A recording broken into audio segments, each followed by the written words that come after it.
Euh,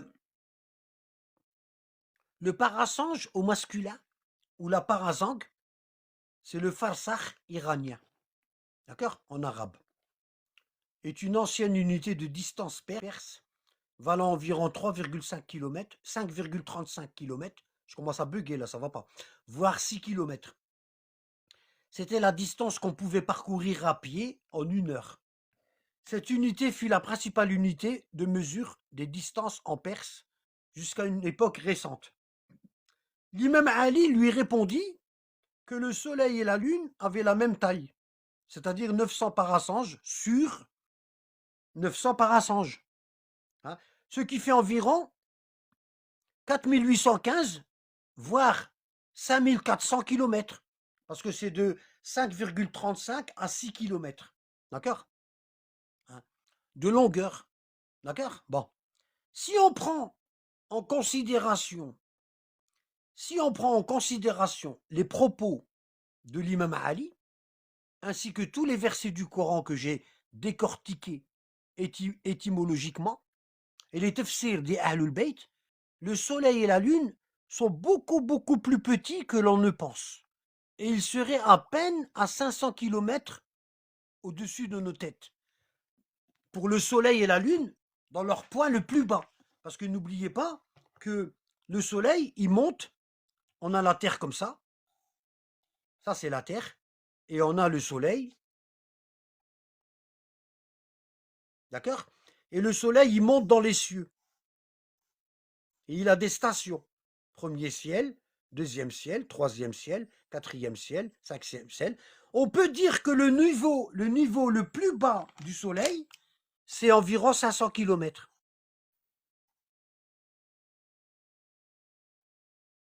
Ok. Voilà. On le voit d'ailleurs, des fois, on voit un grand soleil qui se couche dans certaines régions. Ok. Par exemple, si je peux trouver une photo.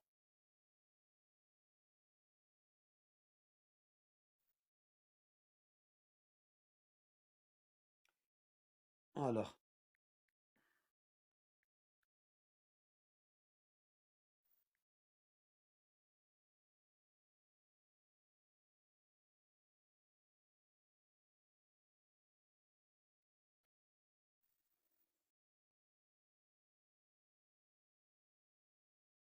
voyez, par exemple ici, vous voyez ça.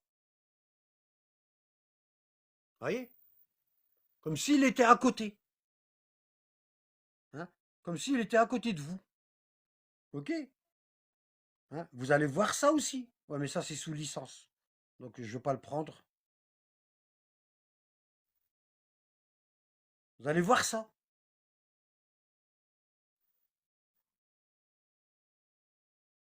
Vous voyez. Et vous allez voir aussi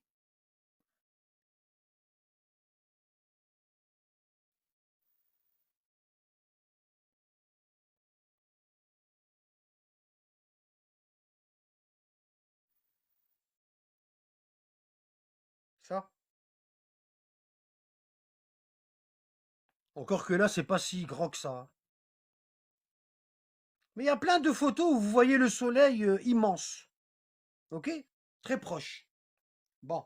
Bref. On revient à nos moutons. Dans le principe de la Terre creuse, en étage et fixe, la Terre, elle est en étage, cela se tient. D'autant plus que les Ahlul Bayt nous disent qu'il existe des milliers de soleils comme le nôtre et des milliers de terres comme la nôtre. Ici, on a le tafsir du Coran de la famille du prophète, ce qu'on appelle le Burhan fi tafsir le Coran. Qu'est-ce qu'il nous dit ici? Toujours dans le tafsir le Burhan fi tafsir le Coran, volume 6, concernant les versets 39 et 40 de la sourate 36, ici, Yassine. Alors, qu'est-ce qu'on a ici dans la sourate 36, Yassine? Versets 39 et 40.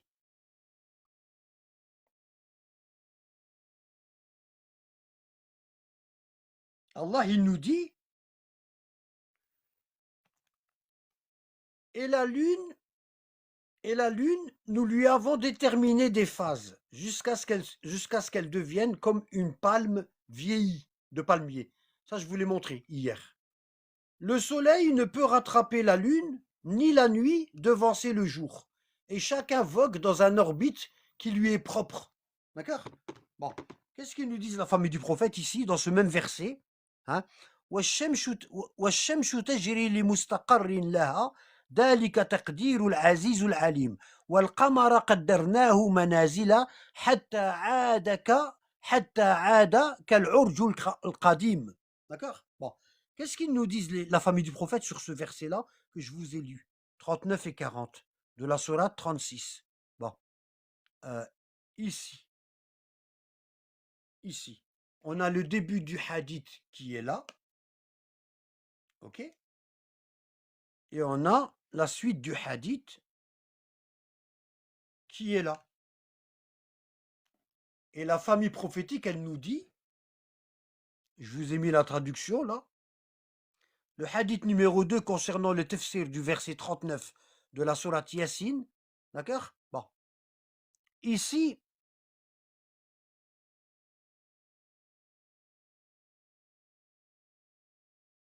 je ne sais pas pourquoi j'ai mis ça. Hein. On va voir peut-être pourquoi je l'ai mis. Abdurrahman ibn Sayyaba a dit à l'imam Ja'far al-Sadiq, sixième imam descendant du prophète Mohammed, alayhi salam ajma'in, que je me donne en rançon à toi. Les gens disent qu'il est interdit de scruter les étoiles, l'astronomie. Les gens disent que l'astronomie, elle est haram, elle est interdite. C'est-à-dire les musulmans de l'époque, les pseudo-sunnites, ils disaient à l'époque que l'astronomie, elle était interdite. Hein? Et l'homme, il dit à Ja'far Sadiq, il lui dit, et moi j'aime bien l'astronomie. J'aime bien l'astronomie. D'accord? Bon. Hein? Si le fait de scruter les étoiles est mauvais pour ma religion, alors je n'ai pas besoin d'une chose interdite dans ma religion. Mais si tu me dis que l'astronomie, elle est mauvaise, elle est interdite, ben je vais la jeter. Parce que je n'ai pas besoin d'une chose interdite dans ma religion. D'accord? Bon. Par contre, si ce n'est pas interdit, j'aime vraiment connaître des choses à propos des étoiles. OK? Les astres. Et j'aime bien les scruter. J'aime bien regarder. Et l'imam Sadiq répondit, ce n'est pas comme les gens disent. C'est pas interdit. C'est pas comme les pseudo-sunnites, ils disent. Dans les hadiths de la famille du prophète, quand il dit les gens, ça veut dire l'autre groupe musulman, c'est-à-dire les pseudo-sunnites. D'accord? Et l'imam Sadiq répondit, ce n'est pas comme les pseudo-sunnites disent les gens. D'accord? Cela n'est pas interdit dans la religion. Vous scrutez une grande majorité de choses que vous ne pouvez comprendre. Et une minorité parmi ceux-là ne vous apporte aucun bénéfice. Est-ce que vous calculez le lever de la Lune? Il demande à l'homme. Est-ce que tu calcules le lever de la Lune? Savez-vous combien il y a de minutes entre Jupiter et Vénus? Ça va loin, hein, la famille du prophète. Savez-vous combien il y a de minutes entre Jupiter et Vénus? J'ai répondu non. Et l'imam Sadiq dit alors, savez-vous combien il y a entre le Soleil et l'étoile Spica, c'est-à-dire l'étoile Alpha Virginis? J'ai répondu non par Allah. Je n'ai jamais entendu un astrologue parler de toutes ces choses. Le gars, il était choqué. Il dit, j'ai jamais entendu parler de ça. Comment tu connais l'étoile Alpha Virginis? Hein? Comment tu connais ça? Ok? Et l'imam Ja'far Sadiq, il dit, l'homme, il dit, j'ai jamais entendu parler de toutes ces choses. Et l'imam Sadek lui dit, savez-vous combien de minutes il y a entre l'étoile Spica et la table protégée? Allah, il a une table de lumière auprès de lui, hein, qu'on appelle Luh al-Mahfoud, la table protégée. C'est là où est-ce que le Coran, le Coran, il est protégé, pas sur terre. D'accord? Si vous faites ça,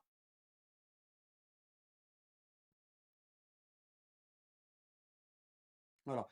Si vous faites ça, dans la sourate L'Inshiqaq, sourate 84, vous allez trouver ça. Alors, Surat al-Buruj, désolé. Dans Surat al-Buruj, vous allez trouver ça. Versets 21 et 22, Allah il dit Bel huwa Qur'anun Majid fi lawhin mahfoud, dans une table protégée. D'accord? Mais c'est plutôt un Coran glorifié, préservé sur une tablette auprès d'Allah.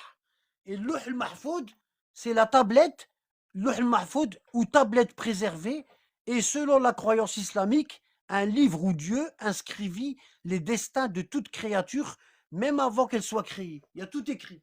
Le vrai Coran, hein, tout. La Torah, la Bible, tout y est enregistré là-bas. D'accord? Et l'homme, il dit à, et l'homme, et l'homme, il dit à Ja'far Sadiq, l'homme, il dit à l'imam Sadiq, j'ai jamais entendu parler de tout ça. Et l'imam Sadiq, il lui dit, savez-vous combien de minutes il y a entre l'étoile Spissa et la table protégée, le Mahfoud? L'homme répondit, non, par Allah. Je n'ai jamais entendu un astrologue parler de ces choses-là. Et l'imam Sadiq dit, entre chacune d'entre elles, il y a 60 ou 70 minutes. Le rapporteur du hadith ne se souvient pas plus exactement si c'est 60 ou 70 minutes. Le rapporteur il a dit, euh, l'imam a dit soit 60, soit 70 minutes. D'accord? Bon.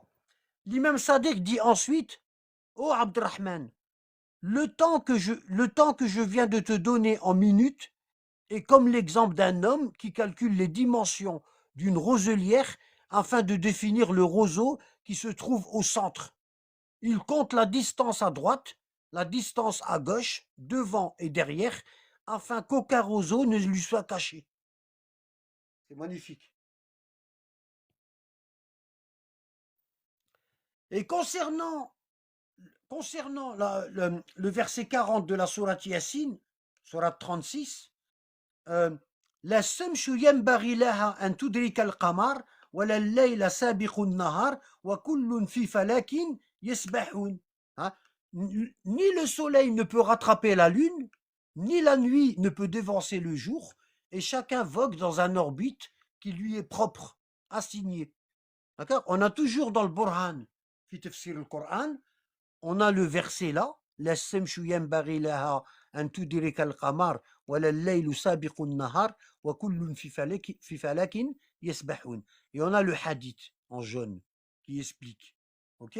Qu'est-ce que ça nous dit? Hein? L'imam al-Baqir, il nous dit concernant le verset, le soleil ne peut rattraper la lune, ni la nuit devancer le jour, et chacun d'eux vogue dans un orbite préétabli. Le soleil est le sultan du jour, la lune est le sultan de la nuit. Le soleil ne peut être avec la lumière de la lune la nuit, hein, et la nuit ne peut être précédée, et la nuit ne peut pas précéder le jour. La nuit, elle vient avant le jour. D'accord? Bon. La nuit ne passe que lorsque le jour la nuit ne passe que lorsque le jour la rattrape. Chacun d'eux voguant dans une course qui lui est propre. Voilà. Vous voyez, quand il y a. euh, Allah il dit Allah il dit yuqawwiru al-layl wan-nahar. D'accord? Yuqawwiru. Attendez.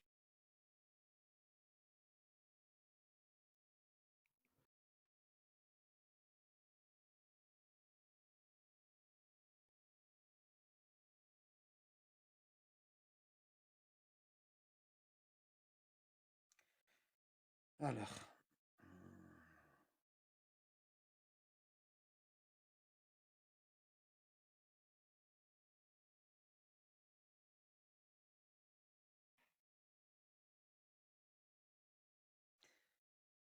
Si vous, si vous allez dans la sourate Zumar, d'accord? La sourate numéro 39, vous allez voir cela.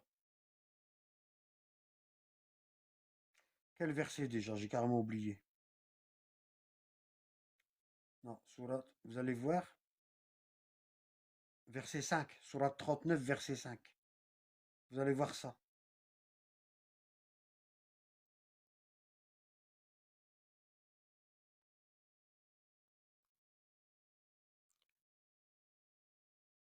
ici. Allah, il nous dit, il a créé les cieux et la terre en toute vérité. Il enroule la nuit sur le jour et il enroule le jour sur la nuit. Ça veut dire quoi? Ça veut dire que enrouler, c'est ça. Enrouler, c'est ça. La terre, elle est creuse, plate, creuse. Et au-dessus, il y a le soleil et la lune. Et Allah, il enroule comme ça. La nuit, ça veut dire ça. Regardez. Ça, c'est la nuit. Ce papier-là, c'est la nuit. Et ce papier-là, c'est le jour. D'accord? Qu'est-ce qu'il fait Allah si je superpose les papiers? Comme ça, par exemple. Attendez. Voilà. Je superpose les papiers comme ça. Voyez que le papier de la nuit, il chevauche le papier du jour. Il se chevauche. OK? Bon. Il se chevauche. D'accord? Ça, ce qui est là, tout ça, le bleu, c'est la période de la nuit. Et tout ça, le vert clair, c'est la période du jour. Et ça, c'est la période de transition. De transition. Allah, il dit, il enroule la nuit comme ça. Il enroule la nuit, il enroule le jour sur la nuit. Voyez? Et vous voyez, et vous allez avoir le jour apparaître tout doucement, en transition. C'est pas un effet, une cassure nette. Pourquoi? Parce que les imams de Ahlul Bayt, ils nous disent que si la nuit et le jour ils changeaient violemment d'un seul coup, c'est-à-dire vous êtes dans le jour et d'un seul coup c'est la nuit. Ben, les hommes, ils ne pourraient pas vivre. Ce serait impossible de vivre sur Terre. Ni les animaux, ni les végétaux, ni les hommes. Donc Allah, il fait une transition entre le jour et la nuit. Il les enroule. Il y a une transition qui s'opère. D'accord? Comme ça, on s'habitue. OK? Bon. Et vous voyez ici que, ici, il dit yuqawwiru. Yuqawwiru. Et il y a des gens, ils sont tellement faibles d'esprit que quand ils vont entendre le verbe yuqawwiru, ils vont se dire kora, balle, sphère. Donc la terre, elle est sphérique. C'est pas comme ça que ça se passe. At-taqwir, ça veut dire enrouler, comme ça. Comme une cigarette. Ça veut pas dire enrouler sur une sphère. Ok? Essayez d'enrouler sur une sphère, si vous allez y arriver.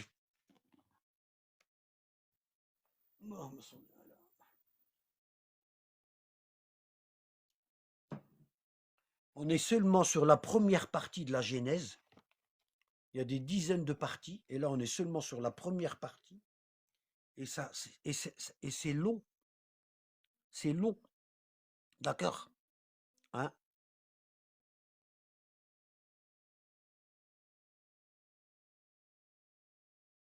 Alors, l'imam al-Bakir, il nous dit, bon ça je l'ai lu, le soleil c'est le sultan du jour, et la lune c'est le sultan de la nuit.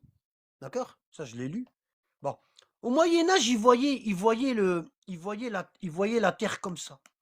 Il voyait la voûte céleste, ce qu'on appelle le firmament, et les étoiles, elles sont fixées dessus. Hein. Il voyait que la lune, elle avait une face et un dos. Et il voyait que le soleil avait une face et un dos. Et il voyait ici comme des mécaniques, là, comme des roulements. D'accord? Et ici, on a l'image d'un homme, on voit ses pieds. Il passe sa tête à travers la sphère pour regarder ce qui se passe derrière la voûte céleste. OK? Bon. Qu'est-ce qu'un planétarium? Qu'est-ce qu'un planétarium? Le terme planétarium désigne le dôme. Vous voyez, ici, on a un planétarium et on voit les gens, ils sont assis et puis ils regardent le dôme. Les étoiles, elles sont fixées dessus. D'accord? Bon. Le terme planétarium désigne le dôme présentant une reproduction du ciel avec ses constellations et ses étoiles. Et par métonymie, le projecteur spécifique permettant de simuler le ciel sur un écran hémisphérique, vous voyez, hémisphérique, de même que la salle où fonctionne ce projecteur ou encore la structure organisée, la salle, même la salle, elle est ronde, vous voyez, et il y a un hémisphère au-dessus, d'accord? Bon.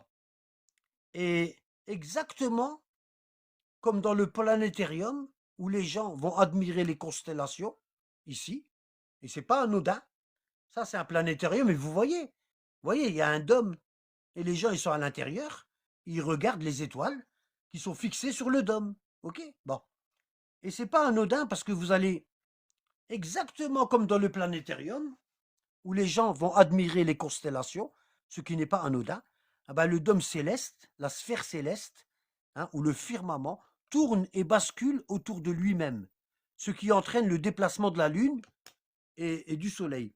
C'est pas seulement le dôme, il tourne pas seulement comme ça, il tourne et puis il pivote. Vous voyez, il pivote. Hein, d'accord? Si ça c'est la Terre, il va pivoter comme ça, et il va tourner en même temps. Il va tourner en même temps. D'accord? Bon. Vous voyez, le planétarium, il, il va basculer ici, comme ça, de là à là, et il va tourner. C'est pour ça, le soleil, vous allez le voir descendre, après il va remonter, voilà. D'accord? Bon. Comme ça. Vous voyez? Comme ça. D'ici à là, la sphère, elle tourne, hein, et elle tourne comme ça, autour de la Terre, d'accord? Et elle bouge comme ça, ok? Ça nous donne ça. Ça nous donne, ça nous donne la Lune qui n'est pas fixe sur le dôme et le Soleil qui n'est pas fixe sur le dôme. Et on a les constellations, les signes du zodiaque, qui sont fixes sur le dôme. Et ça tourne autour de l'étoile polaire. L'étoile polaire, c'est l'axe. Et toute la sphère céleste, elle tourne autour. D'accord? Ok? Ça, c'est la théorie des savants anciens et de la Bible et du Coran. Ok? Bon. Ici, on a un autre hadith de la famille prophétique. Ok? On a un autre hadith de la famille prophétique, toujours tiré de l'Burhan fi tafsir البرهان في تفسير القرآن, l'explication de la famille prophétique. Qu'est-ce qu'il nous dit ici? Je vous l'ai mis en jaune. Qu'est-ce qu'il nous dit? Traduction du hadith numéro 2 du livre Al-Burhan fi tafsir al-Qur'an, tome 6, concernant le verset 40 de la sourate 36. Ce que je vous ai montré tout à l'heure. والشمس تجري لمستقر لها ذلك تقدير العزيز العليم. Voilà. Bon. Qu'est-ce qu'il nous dit? L'imam Reda, vous savez, les signes du zodiaque, c'est ça. Le Gémeaux, le Cancer, ils sont fixes sur le dôme. Ils sont fixes sur le dôme. Ok? Bon. L'imam Reda, il nous dit, le 8e imam descendant du prophète, alayhi salatu wassalam, lorsque j'étais à Médine, avant qu'il ne soit déporté par le calife abbasside, avant que le Ma'moun le déporte à Bagdad, d'accord? L'imam Reda, il nous dit, lorsque j'étais encore à Médine, la ville de mon grand-père, le prophète Mohammed, hein, un homme des enfants d'Israël m'a demandé qui a été créé en premier, le jour ou la nuit, hein, et ce que les Ahlul Bayt avaient concernant cela, concernant la création du jour et de la nuit. Qui a été créé premier? Est-ce que au début il y avait les ténèbres ou est-ce qu'au début il y avait la lumière? D'accord? Hein, parce que dans la Bible, on nous dit, au début il y avait les ténèbres et l'Esprit de Dieu flottait sur l'eau. Comme nous, dans le Coran. Wa kana arshuhu ala al-ma. Et le trône de Dieu flottait sur l'eau avant la création. Bon. Et ici, on demande à l'enfant, l'Israélite, il demande à l'imam Reda, qu'est-ce qui a été créé en premier?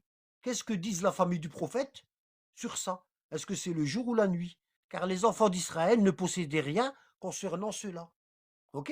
Et c'est vrai, si vous lisez l'Ancien Testament, ils vont vous dire l'Esprit de Dieu flottait sur l'eau. Ok? Je ne sais pas si je peux vous le retrouver vite fait là, dans la Torah. On va aller regarder.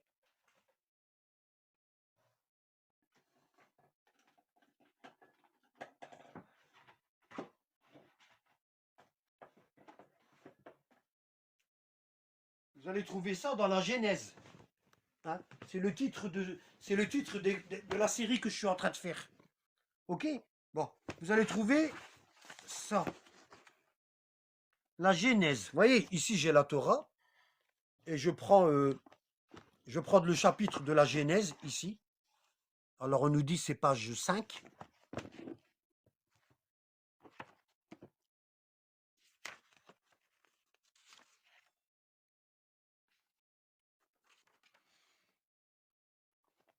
Voilà.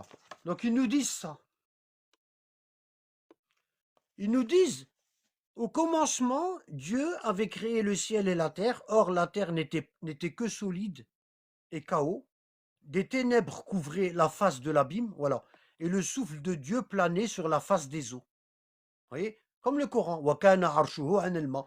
Dieu dit que la lumière soit et la lumière fut. Donc dans la Torah, ici, on voit que les ténèbres, ils étaient avant. Donc c'est incohérent, parce que on dit que Dieu a tout créé de sa lumière. D'accord? On sait que l'origine de toute chose, c'est la lumière. Ok? Bon. Donc l'enfant d'Israël, l'Israélite, il dit, parce que chez nous, on ne sait pas. On n'a rien concernant cela. Et l'imam Reda lui dit, du Coran ou des calculs astronomiques, El-Fadl répondit, informe-nous dans le sens des calculs astronomiques. Il lui dit, l'imam Reda lui dit, est-ce que tu veux une preuve du Coran ou des calculs astronomiques de l'époque? Et l'homme, il dit, je veux une réponse du calcul astronomique. Et l'imam Reda dit alors, tu sais, Al-Fadl, que l'ascension, l'ascendant, l'origine du monde est en constellation du Cancer. D'accord? L'origine du monde, il est dans la constellation du Cancer. D'accord? Les planètes sont dans leur position d'honneur. Saturne est en balance, et dans la constellation de la balance. Jupiter, il est dans la constellation du Cancer, et le Soleil est dans la constellation du Bélier. La Lune est dans la constellation du Taureau, et le jour a été créé avant la nuit. Voilà. Et c'est ce que le Coran il dit. Le jour, il a été créé avant la nuit. Ok? Parce qu'Allah il a créé tout de sa lumière. Ici, on a Manazil Khamar, les stations. Allah, il jure. Il dit, je ne jure pas par les stations de la lune. Manazil al-Khamar. Et dans la langue arabe ici, Manazil, ça vient de Menzil. Le mot Menzil, ça veut dire la maison. L'endroit où... Pourquoi la maison, elle a été appelée le Menzil? Parce que c'est l'endroit où on se repose après une longue journée de travail. D'accord? Donc ça s'appelle aussi Menzil. Et le Menzil, c'est une station. C'est l'endroit de repos. Où est-ce qu'on s'arrête? Ok? Bon. Allah a donné la capacité à la lune de s'allumer et de s'éteindre progressivement. Parce que Allah il dit وَجَعَلْنَا الْقَمَرَ نُورًا. On a fait de la lune une lumière. Et Nour, dans la langue arabe, Nour, c'est la lumière blanche. C'est la lumière blanche. D'accord? Bon. Et Siraj, dans la langue arabe, c'est la lumière chaude et jaune. Ok? Donc Allah, il nous dit, les Ahlul Bayt, ils nous disent que la lune, le Coran, il nous dit que la lune, elle a sa propre lumière. Et la famille du prophète, elle nous dit que la lune, Allah, il l'éteint et il l'allume. Comme un variateur de lumière. Vous voyez? Allah a donné la capacité à la lune de s'allumer et de s'éteindre progressivement. Ce que l'on appelle en arabe Manazil al-Qamar, les stations de la lune. Vous voyez? Et ici, elle descend et elle s'éteint. Au fur et à mesure qu'elle descend, elle s'éteint. Et vous voyez, au fur et à mesure qu'elle monte, elle s'allume pour redescendre de l'autre côté et s'éteindre. Et ça fait le mois, ok? Ça fait le mois. Ici, Allah a donné la capacité à la lune de s'allumer et de s'éteindre, hein, progressivement. Ce que l'on appelle en arabe Manazil al-Qamar, c'est-à-dire les phases, les stations de la lune. Ici, je vous ai mis un variateur de lumière. Vous voyez ici, si vous appuyez ici, la lumière, elle va s'intensifier. Et si vous appuyez ici, la lumière, elle va rétrograder jusqu'à arriver à l'état zéro. Et elle va s'éteindre. Ok? On appelle ça un variateur. La lune possède une aptitude à s'allumer à s'éteindre et de diminuer son intensité comme un variateur de lumière. Bon, ici, je suis parti vous chercher sur Wikipédia. J'ai tapé en arabe Manazil Qamar, les stations de la Lune. Elle en a 360. On nous dit les Manazil Qamar forment un système de mentions lunaires situé par l'astronomie arabe pour représenter le parcours de la Lune sur l'écliptique, ici. D'accord? Au nombre de 28 pour marquer chaque jour. 28 à 30, attention. 28 à 30. Hein? Que l'astre passe durant son cycle autour de la Terre. Elles sont chacune symbolisées par une étoile ou un astérisme, hein, caractéristique de la section traversée. Voilà, ici vous les avez ici. Vous voyez, vous voyez la Lune, ici, les mentions de la Lune, ici, et vous voyez, elle passe sur les signes du zodiaque, ici. Elle passe sur les signes du zodiaque. OK? Hein? Avant, c'était comme ça. Ici, vous avez, ici, vous avez, ici, vous avez un calendrier ottoman de l'époque. D'accord? Carte céleste ottomane du XVIe siècle, représentant les planètes, le zodiaque, les phases de la Lune et les 28 mentions lunaires.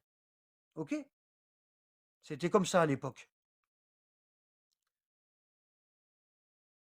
En fait, l'arabe menzil, qui est au pluriel manazil, qui veut dire station ou lieu de repos, d'accord, est un terme hérité de Babylone. Hein. Et le terme à l'époque, les Babyloniens, ils disaient manzeltu, manzaltu, d'accord, utilisé dans les tablettes astronomiques pour indiquer la localisation ou la place ou la position d'une étoile ou d'une constellation, qui a aussi donné, l'araméa manzala, la langue de Jésus. Hein. Et en hébreu, manzalot, qui veut dire corps céleste. C'est à tort que les philosophes arabes l'ont vu comme dérivant de la racine NZL, qui donne aussi menzil, demeure. C'est pour ça que les Arabes, ils ont associé ça, ils ont associé la maison, menzil, à ça, aux phases de la Lune, aux stations lunaires. D'accord? Bon.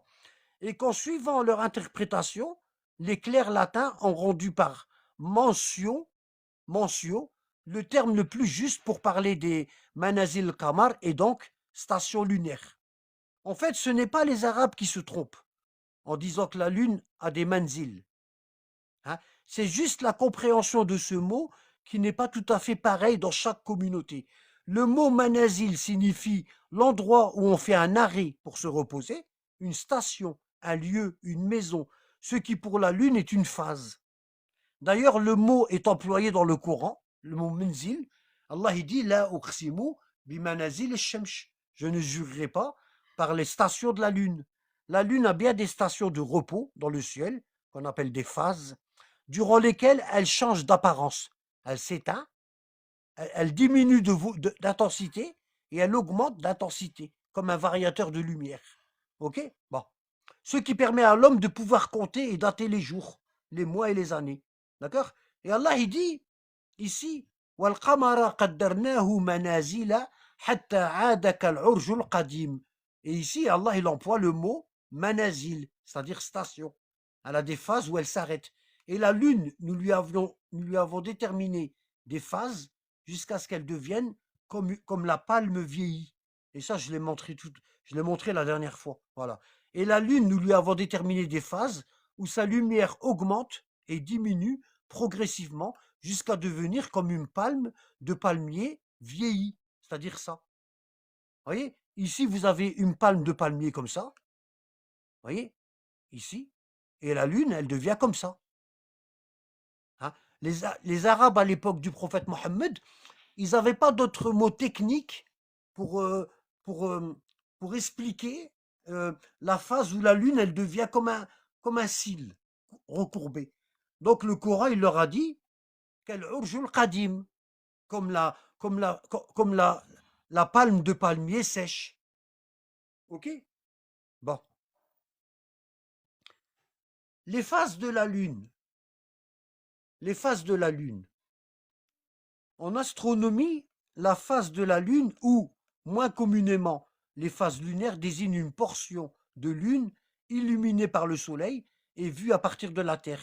Cette dernière correspond à la partie de la Lune orientée à la fois vers la Terre et vers le Soleil. Ça, c'est ce que l'astronomie, elle dit. L'astronomie, elle nous dit que la Lune, elle reçoit sa lumière du Soleil. D'accord? Alors que c'est pas vrai. Parce que la Lune, elle a une lumière froide.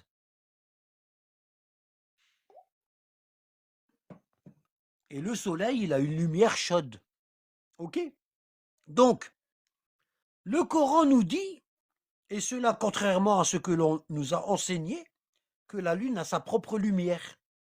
Et qu'elle s'éteint, elle s'allume progressivement, d'accord?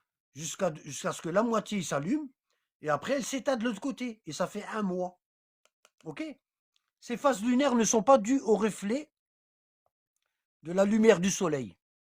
C'est une bêtise de penser cela et d'aller à l'encontre de la parole divine. Que des gens athées disent cela. Ils sont libres. On a la liberté d'expression. Hein. Mais à partir du moment où une personne se dit musulmane croyante, et puis elle donne des avis contraires au Coran, ben elle n'est pas musulmane. Tout simplement. Voilà. Elle peut être tout ce qu'elle veut, sauf musulmane. Ici, Allah nous dit, il nous dit, Bismillah ar-Rahman ar-Rahim, اقتربت الساعة وانشق القمر. L'heure de la fin des temps approche et la lune s'est fendue. Allah il nous dit ça dans le Coran, dans la sourate La Lune, Al-Qamar. Ok? Bon. La lune s'est fendue. Bon. Ici, on a, parce on est dans le chapitre des hadiths de la famille prophétique. Ici, toujours dans le Burhan, fi tafsir le Coran, le tafsir de la famille prophétique, on a ceci. Dans le tafsir le Burhan, fi tafsir le Coran, tome 7, page 368, concernant le verset 1 de la sourate 54, que je vous ai lu là, la lune s'est fendue, ok? On trouve ce hadith rapporté par les Ahlul Bayt, ici.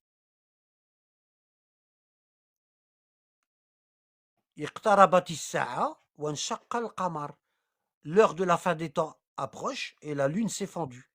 Et ici, on a le hadith que j'ai mis en jaune de la famille prophétique. Ok? Ce que les Arabes, ils ont vu à l'époque, c'est ça. Ce que les Quraysh, ils ont dit, ils ont dit au prophète Mohammed, si vraiment c'est Dieu qui t'a envoyé, d'accord? Si vraiment c'est Dieu qui t'a envoyé, fends-nous la lune en deux, d'accord? Et le prophète, il a fait une invocation.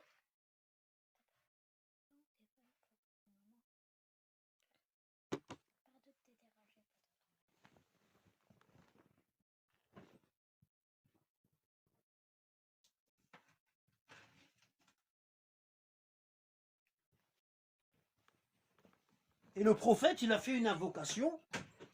Et Allah, il a fondu la lune comme ça. Comme ceci. Comme ça. D'accord? Et les Arabes, ils l'ont vu. Et quand ils ont vu ça, ils ont dit, ce n'est qu'une sorcellerie évidente. Voilà. Vous voyez? Donc, le prophète leur a fendu la lune, et ils ont dit, et s'ils voient un prodigue, ils s'en détournent en disant, c'est une magie persistante. Hein? D'accord? C'est une magie persistante. Voilà. Alors que c'est eux qui avaient demandé un signe. Et lorsqu'ils ont eu ce signe, ben, ils ont mécru.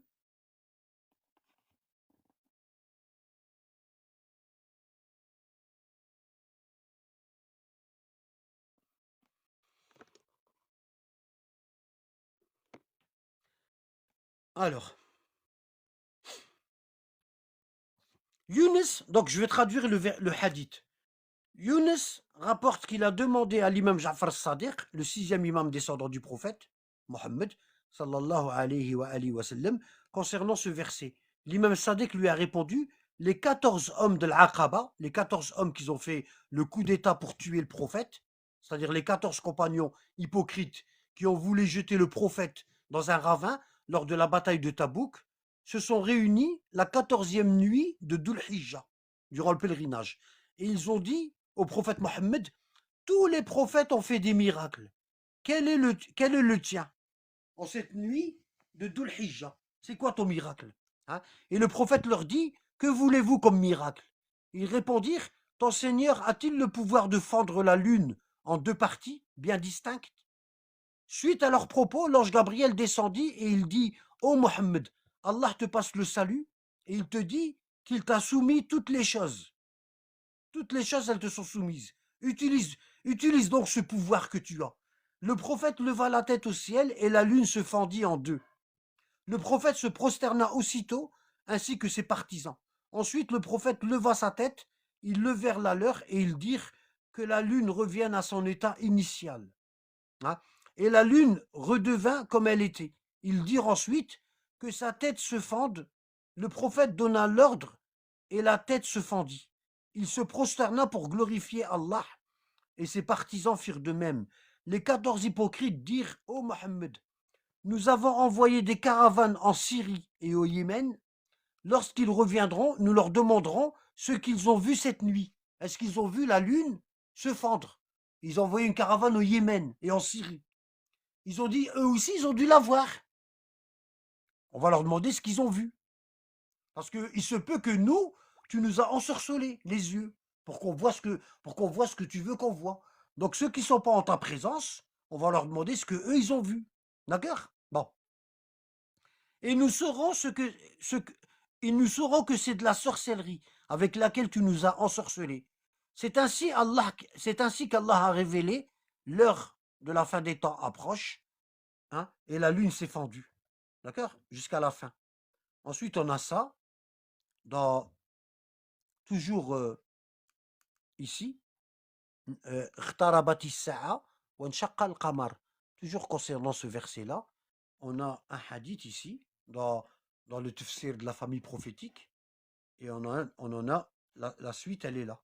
La suite du verset, elle est là, du hadith.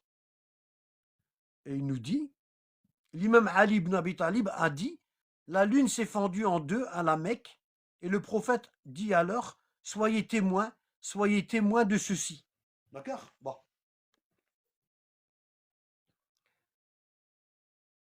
Alors, le prophète, il est de la tribu de Quraysh. D'accord? Et tous les habitants de la Mecque, ils sont de la tribu de Quraysh. Certains d'entre eux sont nobles et d'autres non. D'accord? Et Quraysh en arabe signifie littéralement celui qui réunit. Celui qui réunit. Et la tribu au sein de laquelle naquit le prophète Mohammed, elle tire son nom du surnom d'un ancêtre commun à tous les membres de la Mecque, appelé Fihr ibn Malik. Et c'est lui qui a été surnommé Quraysh. C'est lui qui a été surnommé Quraysh. À l'époque de la naissance du prophète Mohammed, la tribu de Quraysh contrôlait la cité de la Mecque et la Kaaba, qui était alors un sanctuaire païen. Il y avait des idoles majeures. C'est-à-dire le cube que Abraham y avait construit sur les fondations de Adam. Ok? Bon. La Kaaba à l'origine, c'est les anges qui l'ont construit. Et ils tournaient autour sur terre. D'accord? Bon. Euh, Contrôler la cité de la Mecque et la Kaaba, qui était alors un sanctuaire païen. Il était devenu païen. D'accord? Parce que si vous lisez le verset.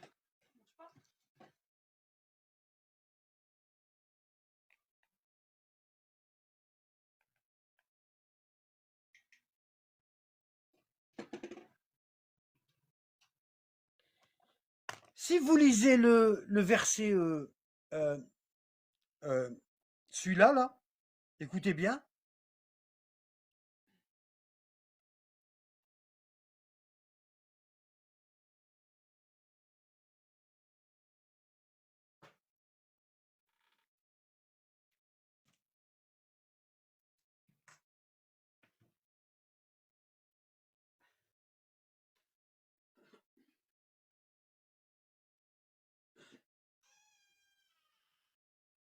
ici, si vous prenez la sourate les croyants, sourate 23, verset 87, ici,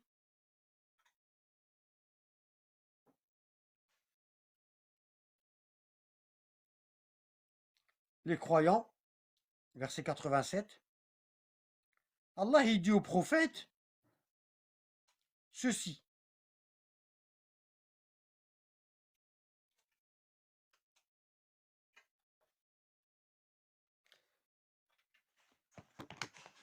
Allah il dit au prophète, demande. Vous savez, dans le Coran, vous allez voir Ahlul Kitab, les gens du livre.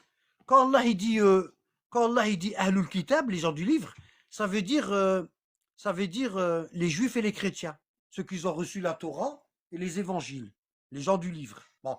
Quand Allah il dit Al-Yahoud, c'est ceux qui se sont judaïsés après que la Torah leur est parvenue. D'accord? Quand il dit Nasara, c'est ceux qui se sont. Nasara, ça vient de Nasera, ça vient de Nazareth. D'accord? Nasara, c'est les premiers chrétiens de Nazareth. C'est pour ça, aujourd'hui, la ville de Nazareth, en arabe, on l'appelle Nasseria. Hein? Ah ben, c'est l'endroit des premiers chrétiens. Donc, on les appelle Nasara. D'accord? Bon.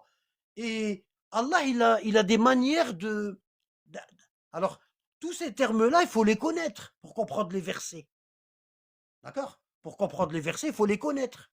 Hein. Quand Allah il dit Nasara, on sait qu'il parle à une catégorie de personnes. Quand il dit Yahoud, on sait qu'il parle à une catégorie de personnes. Quand il dit Benu Israël, ça veut dire il parle à ceux qui ont les descendants de Jacob. D'accord? Il faut connaître tous ces termes-là. C'est important. Comme ça, on comprend les versets. Bon. Et, et ici, les Koresh, avec le temps, parce qu'Abraham, il est venu et il a construit la Kaaba sur les fondations dans lesquelles elle a été construite par les anges. Avant qu'Adam descende sur terre, il y avait la Kaaba sur terre. Et les anges y tournaient autour. D'accord? Bon. Avant que les anges y construisent la Kaaba, après que les anges ont construit la Kaaba, elle a été démolie. À l'époque de Noé, par exemple. Hein. Ensuite, sur les mêmes fondations, Abraham, il l'a reconstruit. Hein. Et Abraham, il a laissé son fils Ismaël. Et Ismaël, c'est un prophète. Il a eu 12 descendants, 12 fils. 12 fils. Et ces 12 fils, ils ont donné naissance à à la branche des habitants de la Mecque, qu'on appelle les Koreïch. D'accord? et, et le descendant de Ismaël, de- euh, duquel descend le prophète Mohammed, il s'appelle Adnan. Adnan. D'accord? Adnan, en français. D'accord? Bon. Et ces Quraysh, ils sont le résultat, ils sont le résultat de la descendance des 12 fils d'Ismaël, qui ont habité à la Mecque. Et avec le temps, les Arabes, ils avaient fait rentrer des idoles dans dans la Kaaba, notamment Hubal. Hubal, c'est lui le dieu Baal, le dieu phénicien et tout, Baal. Ah ben, ils l'ont rentré dans la Kaaba, dans la maison de Dieu. D'accord? Et ici, Allah, il dit, ils ont dit, les Arabes, les Quraysh, ceux-là, là, cette tribu, d'accord? Cette tribu, ils ont dit, lorsque nous serons morts et que nous. Et progressivement, j'ai oublié une chose. euh, dans ces Quraysh là, dans la tribu arabe, ça s'est divisé en plusieurs tribus. Pourquoi? Parce que chaque frère descendant de Adnan, euh, chaque frère, il a fait sa propre famille. Il s'est marié, puis il a eu sa propre famille. D'accord? C'est pour ça que les, les Omeyyades, Benu Omeya, et les ennemis du prophète, et les Benu Hashim, ils avaient des frères en commun, Omeya et Hashim. D'accord? C'était des frères en commun. Si on remonte dans l'ancien temps. Ok? Bon. Et ils avaient rentré, avec le temps, ils se sont, ils sont rentrés dans le paganisme. C'est-à-dire, ils sont devenus polythéistes. Plusieurs dieux. Ils avaient fait rentrer 360 statues à la Mecque. Et certaines des statues, ils étaient à l'intérieur de la Kaaba. D'accord? Bon. Certaines des statues, ils étaient à l'intérieur de la Kaaba. Et, et, dans les Quraysh, il y avait une famille qui était restée sous la religion, le hanifisme. Hein. Millat, Allah il dit dans le Coran, Millata abikum Ibrahim, musliman hanifan wa ma kana min al-mushrikin. Abraham était un musulman hanif et il n'était pas associateur. Et le hanifiya, c'était l'islam, le pur monothéisme, c'était l'islam de Abraham. Hein. Et depuis Ismaël, son fils, il y a toujours eu une famille parmi les Quraysh qui suivait cette religion-là. Notamment le grand-père du prophète, Mohammed, Abdul Muttalib, il suivait le hanifisme. Hein. La mère du prophète Mohammed, Amina, et son père Abdullah, ils suivaient le hanifisme. D'accord. Hein. Abu Talib, le père de Ali, il suivait le hanifisme. D'accord. C'était le pur monothéisme que le prophète est venu enjoliver, que le prophète est venu, comment dire, illuminer avec le Coran. Et cette famille-là, pure, elle s'appelait les Benu Hashim et les Benu Abdel Muttalib, les descendants d'Abdel Muttalib et les Benu Hashim. D'accord. Bon. Et cette famille-là, elle a reçu de Dieu, d'Allah, le pouvoir spirituel. Ils ont eu le pouvoir spirituel. Ça veut dire quand il y avait des problèmes entre les tribus de Quraysh, ben c'était cette famille-là qui devait trancher. Et cette famille-là, elle avait le dernier mot dans tout. Elle avait le dernier mot dans tout. Il y avait les autres tribus de Quraysh qui s'adonnaient ce qu'on appelle, comment on appelle ça? Ben, comment on peut appeler ça? Euh, Comment on appelle ça? L'adultère. D'accord. L'adultère, le trafic des femmes, le trafic des esclaves, les maisons closes. D'accord. Par exemple, à cette époque-là de Quraysh, une femme, pour dire qu'elle était libre, elle mettait un tissu rouge, elle l'accrochait au-dessus de sa porte. Ça a donné naissance aux lanternes rouges qu'on connaît aujourd'hui, les cabarets là. D'accord. Bon. Et les femmes, c'était un outil de plaisir. Les Arabes, ils utilisaient les femmes, ils se les échangeaient entre eux. Hein, et les filles, elles étaient enterrées vivantes. Parce que une fille, quand elle était belle, on la gardait. Parce que quand elle va grandir, elle va rapporter de l'argent. Par contre, quand elle n'était pas belle, on l'enterrait vivante. Ok. Bon. C'est pour ça, dans le Coran, vous allez trouver وَإِذَا الْمَوْءُودَةُ سُئِلَتْ بِأَيِّ ذَنبٍ قُتِلَتْ. Lorsqu'on demandera à la petite fille pour quel mal elle a fait, pourquoi elle a été tuée. D'accord. Le jour du jugement dernier. Et cette famille-là, purifiée, à la Mecque, ben, elle mettait des bâtons dans les roues des autres familles. Pourquoi? Parce que, vous savez, c'était une famille qui sortait dans les marchés, les ancêtres du prophète. C'était une famille qui sortait dans les marchés, puis elle disait aux gens, ne fais pas ça, c'est interdit. Abraham, dans les feuillets d'Abraham, c'est interdit ça. Et ça, dans les feuillets d'Abraham, c'est interdit. Et ça, dans les feuillets. C'est pour ça Allah il dit dans Surat Sabbih, Inna hada lafi. Allah il dit dans Surat Sabbih, Suhufi, j'ai oublié le. Sabbih, l'A'la. Vous voyez, ici dans Surat Sabbih, vous allez trouver ça. Surat l'A'la. Vous voyez, ici Allah il dit, Inna hada lafi suhufil oula. Inna hada lafi suhufil oula. Ce Coran, se trouve certes dans les feuilles anciennes. Suhufi Ibrahim wa Moussa. Dans les feuillets que Abraham a apportés et dans les feuillets de Moïse. Voilà. Et le Coran, le prophète, le Coran, il dit, on vous a rapporté la même chose que ce qu'il y avait dans la religion d'Abraham. Ok. Mais les Arabes, non. Les Arabes, ils avaient trois vices. Ils avaient trois vices à l'époque. Les femmes, l'argent, et, l'esclavagisme. Vous voyez. Et le prophète, il est venu pour abolir ça. Il est venu pour abolir ça. D'accord.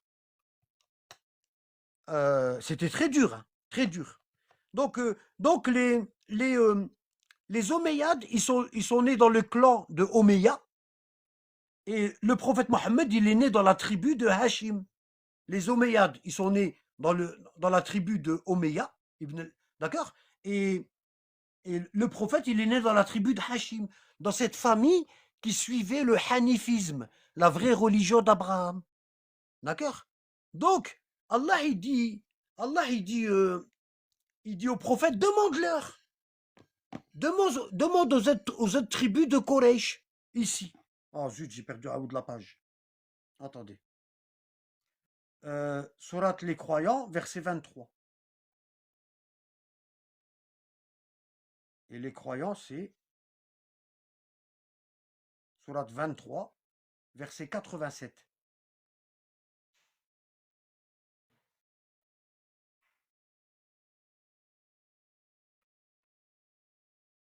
Verset 87.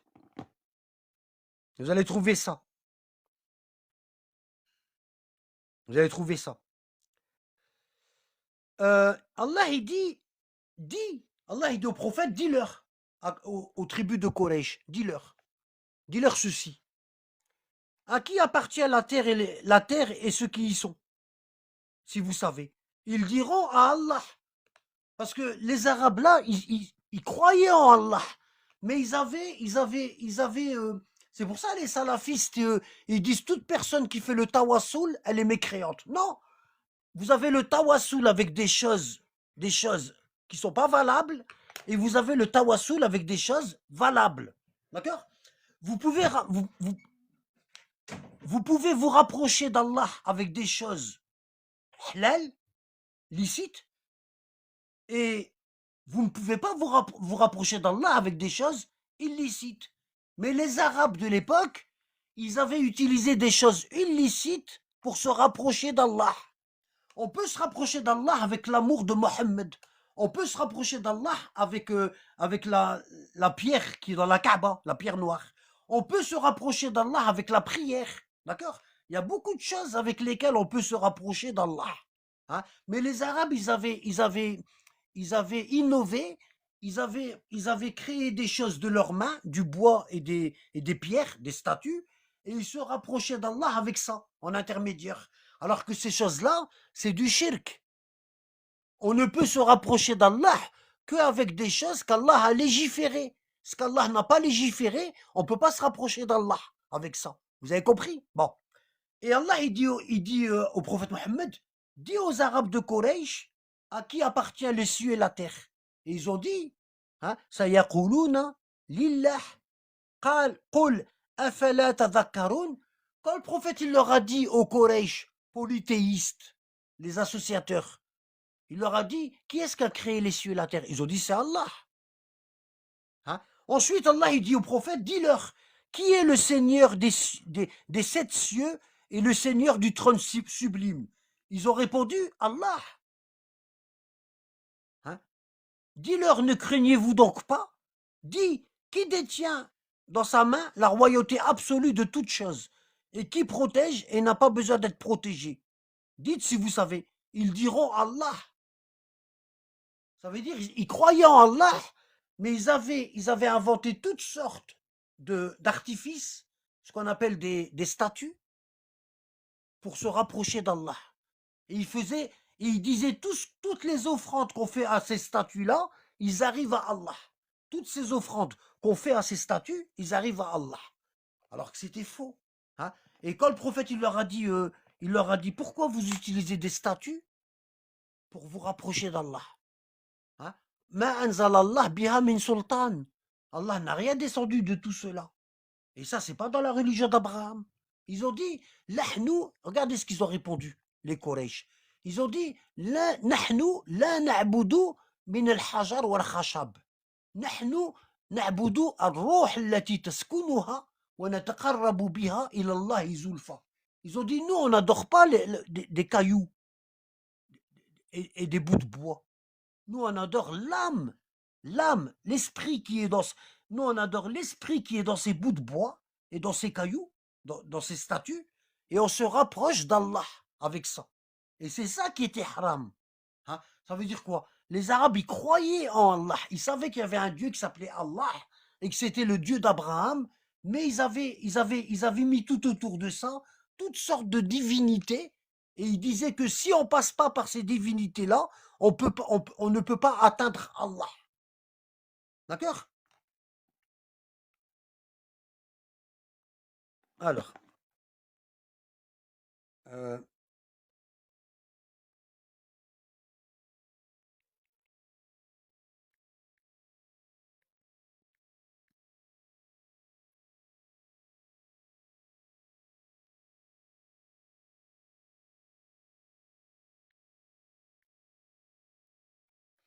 Allahumma salli ala Mohammed, le cours commence à devenir trop long.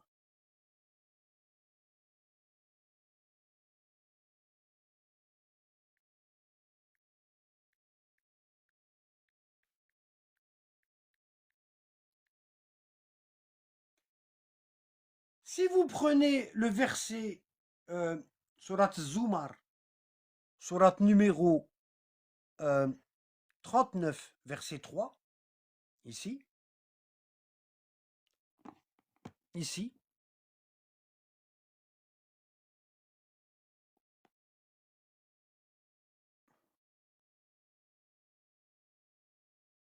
voilà. Ici, Allah, il dit au prophète Mohammed, alayhi salatu wa askat tislim, nous t'avons fait descendre le livre en toute vérité, adore donc Allah en lui vouant un culte exclusif, sans passer par les statuts. D'accord? Et il dit, c'est à Allah qu'appartient la religion pure, le pur monothéisme d'Abraham, il appartient à Allah. Tandis que ceux qui prennent des protecteurs en dehors de lui, c'est-à-dire les Arabes, hein, ils avaient pris toutes sortes de divinités comme intermédiaires entre Allah et eux. Ils avaient la divinité de la fertilité, d'accord? El-Manat. Ils avaient la divinité de l'abondance. Ils avaient la divinité de toutes choses. D'accord? De la fertilité, tout ça. Bon. Et tandis que ceux qui prennent des protecteurs en dehors de lui disent, nous ne les adorons, nous adorons les divinités que pour qu'ils nous rapprochent davantage d'Allah. Vous voyez? Ça veut dire, ils connaissaient déjà Allah. Ils connaissaient Allah. Hein? D'accord? Nous n'adorons ces divinités que pour qu'ils nous rapprochent davantage d'Allah.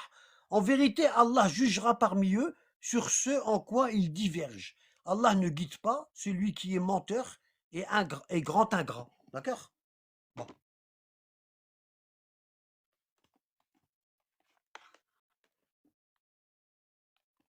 Donc ça, c'est Quraysh. Un petit interlude. Ici, je précise que l'histoire de la lune fendue s'est déroulée à la Mecque, au début de la mission prophétique. Donc les 14 hypocrites de Quraysh étaient encore mécréants à cette époque. D'accord? Il faut bien comprendre. Hein. Ils n'avaient pas encore embrassé l'islam.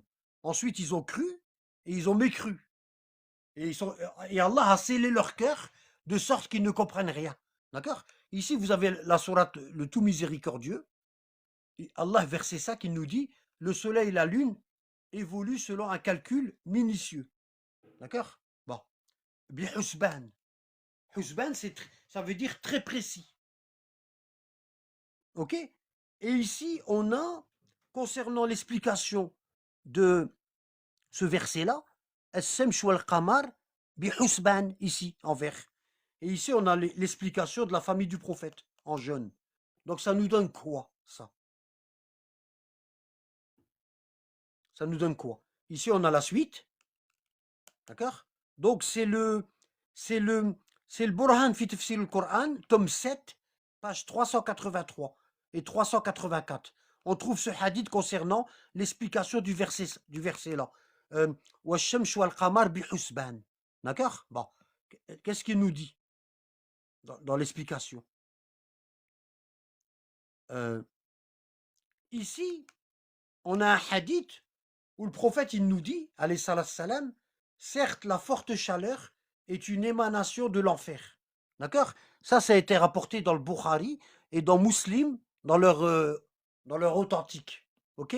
Hadith numéro 3299, 59, 3259 dans Bukhari, hein, et 615 dans Muslim.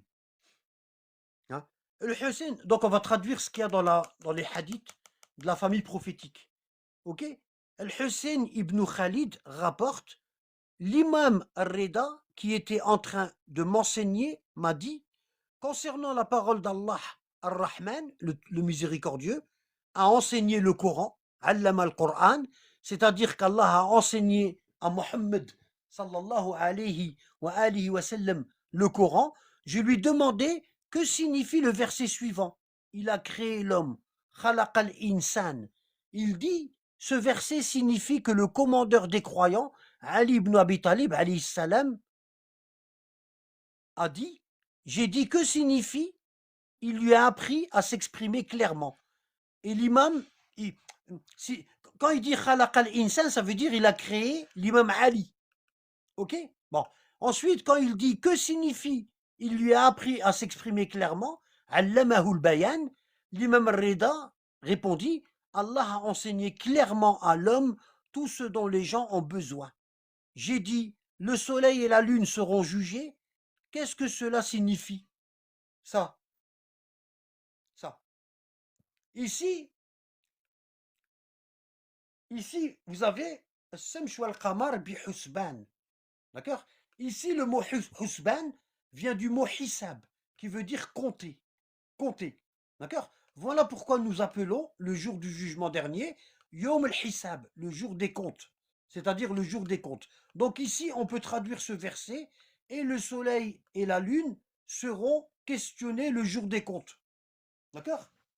Le soleil et la lune, ils sont questionnés. Tout comme la terre. Ici, si vous prenez Surat Zelzala, Surat le tremblement, ici, voyez ici, Allah il nous dit, quand la terre tremblera d'un violent tremblement, et que la terre fera sortir ses fardeaux, et que l'homme dira qu'a-t-elle? Ce jour-là, elle comptera son histoire, selon que ton Seigneur lui aura ordonné. Hein? Bi anna rabbaka awha laha. D'accord? Ce jour-là, les gens sortiront séparément pour que leur soient montrées leurs œuvres.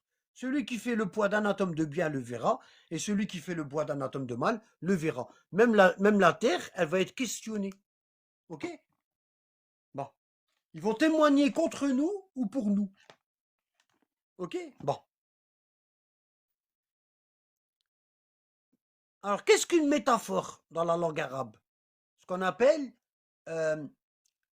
matal. Yadribullahu lakum al-amthal. Allah vous fait des métaphores. D'accord? Métaphore, c'est par exemple quand Allah il dit Allahu nuru samawati wal ard, mathalu nurihi kamishqatin fiha misbah. Allah est le Seigneur des cieux et Allah est la lumière des cieux et de la terre, et sa lumière est l'exemple d'une niche où est-ce qu'il y a une lampe. D'accord? Allah, il nous donne des exemples. Ce qu'on appelle l'amtal, ce qu'on appelle les paraboles. Ok? La métaphore du latin métaphora, lui-même du grec ancien, est une figure de style fondée sur l'analogie. Elle désigne une chose par une autre qui lui ressemble ou partage avec elle une qualité essentielle. D'accord? Bon. Comme on n'a pas les mots suffisamment puissants pour décrire une chose, ah ben on va essayer de faire imaginer à quelqu'un comment ça peut être, avec des métaphores, en prenant, en faisant une analogie. Ok? Bien entendu, l'analogie, elle est interdite dans la jurisprudence. Surtout, ça, faut pas l'oublier. Ce qu'on appelle le qiyas. Oh, mais ça, les choux, regarde mon Bukhari mskin. Vous voyez mon Bukhari? Mon Bukhari mskin, il souffre. On peut pas lui mettre du scotch. Hein? Regarde comment il est, mskin. Wallah. Si Bukhari voit ça, il va se retourner dans sa tombe. Alors, euh, alors la métaphore. L'imam Reda, alayhi salam, 8e imam descendant du prophète, me dit alors, le soleil, c'est la suite, hein. Ce que je suis en train de vous montrer là, c'est la suite de ça, hein, ok? Bon. Et l'imam Reda me dit alors, le soleil et la lune seront punis.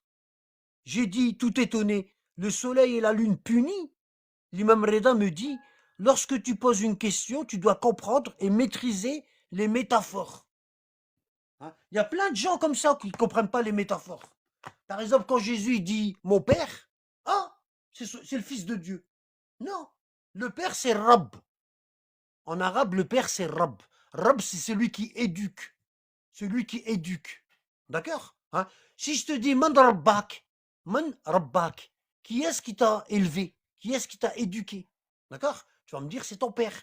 Hein? Si je dis à la femme man rabb beitik, c'est qui le rab de ta maison? Elle va dire c'est mon mari. Ok? D'accord? Hein? C'est comme dans la sourate Joseph, Youssef, il dit à son compagnon de prison qui devait sortir, qui était libérable, il lui dit Adkurni inda rabbak. Invoque-moi devant ton Rabb. Et son Rabb, c'était Pharaon. Ok? Hein? On est obligé d'expliquer tout ça. Wallah. Vous voyez, la religion, c'est une science. C'est une science. Si tu connais pas les mots, les versets et tout, tais-toi. Dis-moi pas, ouais, moi je suis les hadiths, j'écoute un petit peu à droite, à gauche. Wesh, c'est quoi cette religion-là que tu suis? T'écoutes à droite, à gauche. Hein? L'imam Reda, parce que le jeune homme, il n'a pas compris. Quand l'imam Reda lui a dit la lune et le soleil, il va être puni. Hein? Et l'homme, il était étonné.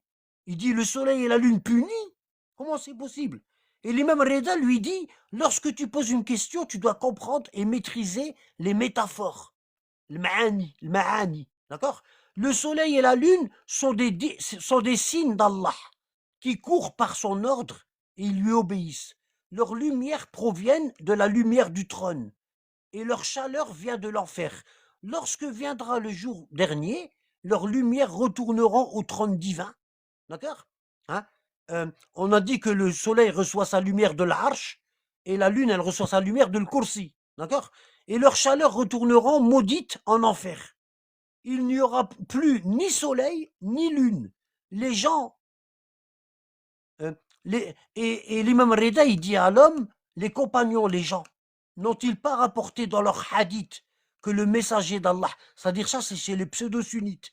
L'imam Reda est en train de dire au bonhomme, hein, les gens là, naissent, ceux qui vont dans les mosquées et qui prient entre eux là-bas, les sunnites, ils n'ont pas rapporté des hadiths des compagnons où le messager d'Allah a dit que le soleil et la lune sont deux lumières d'Allah qui entreront en enfer? Point d'interrogation. Et l'homme, il dit, c'est exact. Ils ont dit que le soleil et la lune entreront en enfer. Et l'imam Reda dit alors, n'as-tu pas entendu les gens dire qu'un tel et un tel sont le soleil et la lune de cette communauté, c'est-à-dire Abu Bakr et Omar?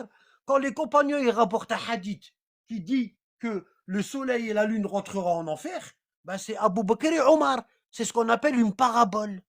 Et c'est ça que l'imam Reda est en train d'expliquer au bonhomme. Ok? Bon. L'imam Reda répondit l'étoile. Ils seront jetés dans le feu par Allah. Ce verset ne signifie que Abu Bakr et Omar.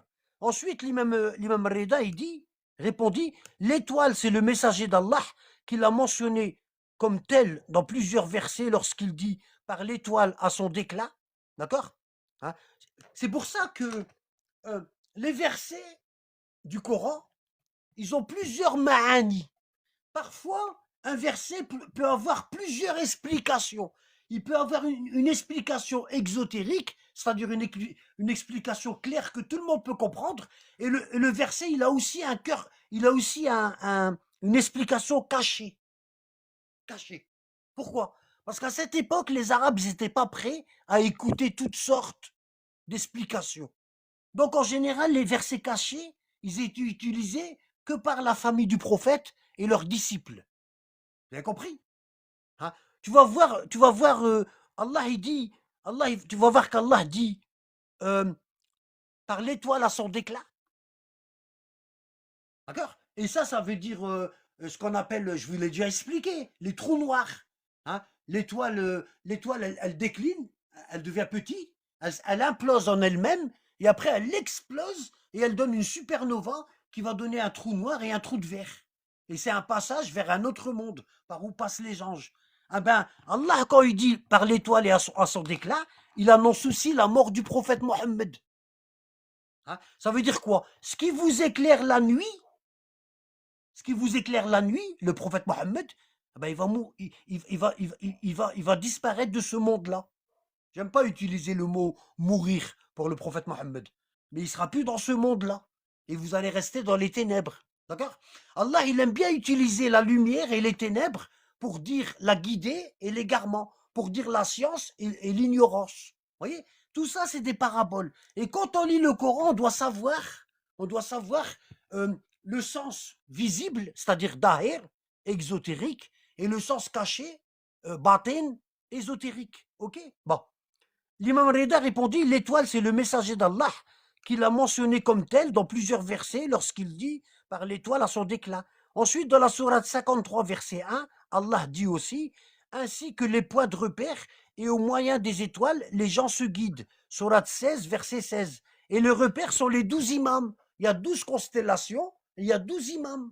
D'accord? Les constellations sont les repères des cieux et les 12 imams sont les repères de la terre pour les gens. Ok? Bon. Sont les 12 imams, ce qu'on appelle l'Aoussiya. Et l'étoile, c'est le prophète Mohammed. Joseph, alayhi salam, n'a pas dit à son père dans la sourate Youssef, hein, Inni ra'aytu ahada ashra kawqab, wa shamsh wal qamar, ra'aytuhum li shajidin. Dans sourate Youssef, ici. Ici. Si on prend la sourate Youssef, numéro 12, ici, on va voir ceci. On va voir cela. D'accord? Ici. Vous voyez, on a le Coran, sourate numéro 12. Allah il dit Alif Lam Ra. Hein, tels sont les versets d'un livre explicite qui parle en parabole. Nous l'avons fait descendre un Coran en langue arabe afin que vous raisonniez. Ça veut dire que si tu n'as pas la langue arabe et tu viens m'expliquer le Coran, tu ne pourras pas. Parce que tu ne peux pas raisonner dans une autre langue que le Coran, que l'arabe du Coran. C'est clair? Bon, quand Joseph dit à son père, إذ قال يوسف لأبيه يا أبتي إني رأيت 11 كوكبا والشمس والقمر رأيتهم لي ساجدين. Oh mon père, j'ai vu en songe, dans un rêve, 11 étoiles, ainsi que le soleil et la lune, je les ai vus se prosterner devant moi. Et Joseph, il n'a pas compris. Il n'a pas compris l'explication.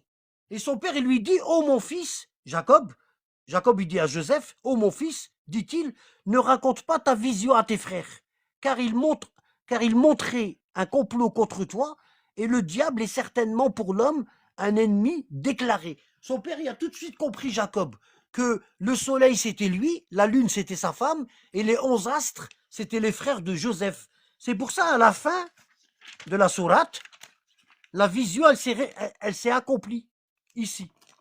Hein, lorsqu'ils s'introduirent, hein, donc Joseph, il a fait ramener son père, sa mère, et ses 11 frères, il les a ramenés en Égypte.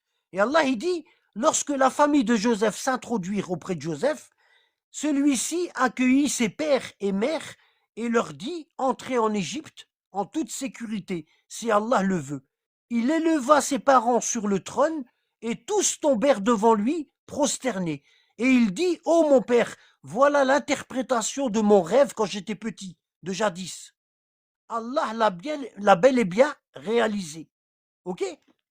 Voilà. Donc il faut comprendre les paraboles. Ici. D'accord? euh, il dit, dans la sourate 53, verset 1, Allah dit, ainsi que les points de repère et au moyen des étoiles, les gens se guident. D'accord? Les 12 constellations dans le ciel, les étoiles, les étoiles qui forment les 12 constellations, c'est la lumière dans le ciel pour que les gens ils se guident la nuit, pour trouver leur chemin. Ok? Hein? Ok? Et, et, euh, et ils sont. Et ça, c'est le sens apparent. Et le sens caché, batin, les repères sont les 12 imams. Et l'étoile, c'est Mohammed, alayhi salam.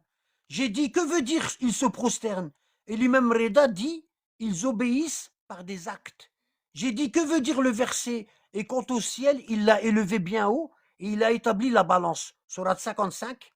Wesh- wesh- wesh- wa- wassama wassama rafa'aha wa wada'a al-mizan. D'accord? Sourate 55, verset 28. Ar-Rahman. L'imam Reda dit, alayhi salam, cela signifie ne désobéissez pas à votre imam, désigné par Allah. Vous voyez, là, il est en train de lui faire, il est en train de lui expliquer le sens ésotérique des versets. C'est pour ça qu'on ne peut pas être coraniste. C'est impossible d'être coraniste. C'est impossible. Hein? J'ai dit, que veut dire peser toujours avec justesse? Wala tukhsirul mizan. Surat 55, Rahman, verset 9. L'imam Reda dit, cela signifie ne volez pas, ne convoitez pas à l'imam désigné par Allah son droit, sa place, et ne soyez pas injuste envers lui. Vous voyez, Allah il utilise, ne trichez pas dans la balance, hein, wala tukhsirul mizan, ok, et ça veut dire ça. Hein, hein. Wa aqimul wuzn bil qist. D'accord? Et peser toujours avec justesse. Hein? N'usurpez pas le califat. C'est ça que ça veut dire. J'ai dit, que signifie quant à la terre, il l'a étendue? Il l'a étendue pour les êtres vivants. Toujours dans la Sourate Ar-Rahman, verset 10. Hein? Wal ardi wada'aha lil aman. Sourate Ar-Rahman. Bon, bref. Ouais. Sourate 55, je regarde. Hein. Verset 10. Alors, wal ard wada'aha lil anam, comme j'ai dit, ouais. D'accord? Et la terre, quant à la terre, il l'a étendue pour les êtres vivants. D'accord? Bon. J'ai dit, que signifie quant à la terre, il l'a étendue pour les êtres vivants? L'imam Reda dit pour les gens.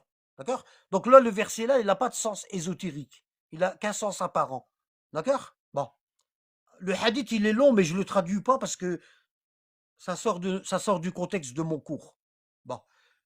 Ah ouais, mais ça devient long, frérot. Là, attendez, je regarde. Hein. Je crois qu'on va arrêter là. Ouais, on va arrêter là. Ah bah non, je vais le terminer. Je vais le terminer. Je vais aller plus vite. Bon. Dans le Coran, donc on a des versets ésotériques batin et on a des versets exotériques bahir. Vous voyez, ici c'est écrit ad-dahir ou al-batin. D'accord? Il y a des versets qui n'ont qu'un sens exotérique. Il y a des versets qui n'ont qu'un sens ésotérique caché. Il y a des versets qui ont les deux sens. Il y a des versets qui ont plusieurs sens. Am, khas, batin, dahir. Hein. Ça, c'est une science. Si on ne connaît pas ça, on se tait. Ok? Vous comprenez ici pourquoi je ne peux pas ajouter tout le monde au cours? À cette époque-là, c'était des cours WhatsApp que mon frère Asden il a mis ici dans mon Discord. C'est pour ça que vous allez voir son nom. D'accord? C'est des cours que j'avais fait sur WhatsApp et on me demandait d'ajouter beaucoup de personnes.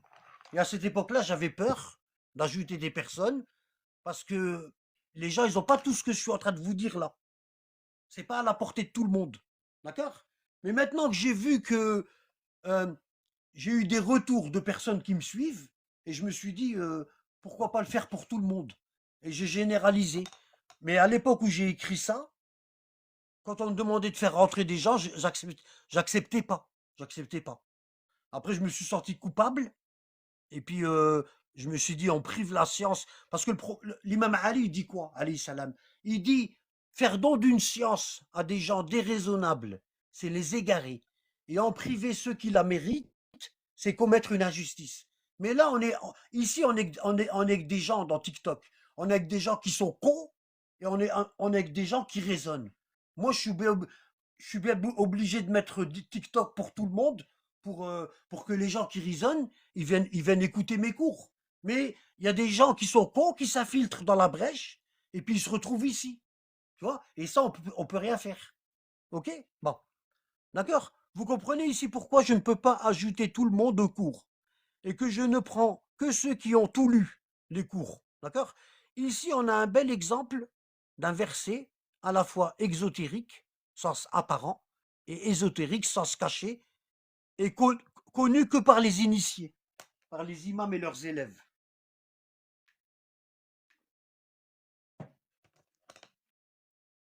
Il se peut qu'une personne qui n'a pas tout lu, les cours, en entier, se dise, qu'est-ce qu'il raconte lui?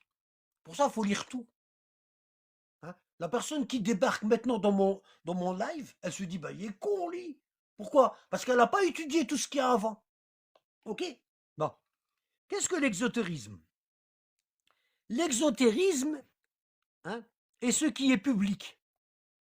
Dans le Coran, ce qui est d'ahir, exotérique, c'est ce que les gens y comprennent tout de suite. Par exemple, quand Allah il dit, fais ta prière, hein, donne aux pauvres. Ça, c'est des versets exotériques. Tu peux comprendre. D'accord? Mais certains versets exotériques, ils ont aussi un sens ésotérique. Que la personne qui n'est pas initiée, elle va lire le verset 100 fois dans sa vie et elle comprendra toujours pas le sens ésotérique. Pourquoi? Parce qu'elle n'est pas initiée à ça. D'accord?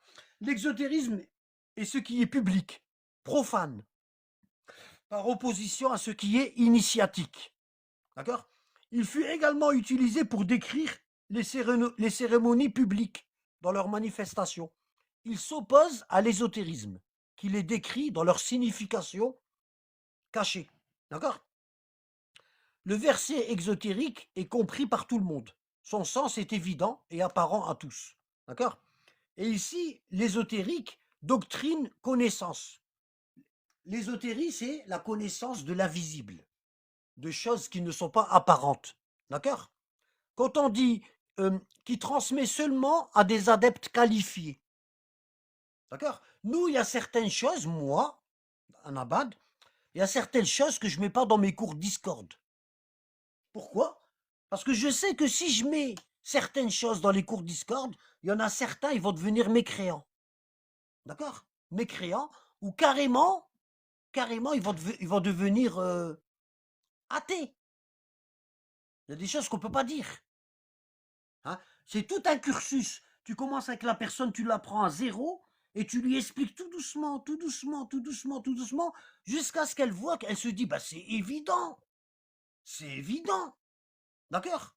Bon. Qui se transmet seulement à des adeptes qualifiés. Hein. Philosophie ésotérique. Synonyme initiatique, occulte, obscur, incompréhensible, pour qui n'appartient pas au petit groupe des initiés. D'accord? Le verset ésotérique, qui a un sens ou parfois plusieurs sens cachés, inconnu du grand public, n'est compris que par certains. Prenez l'exemple de Moïse avec le Khidr.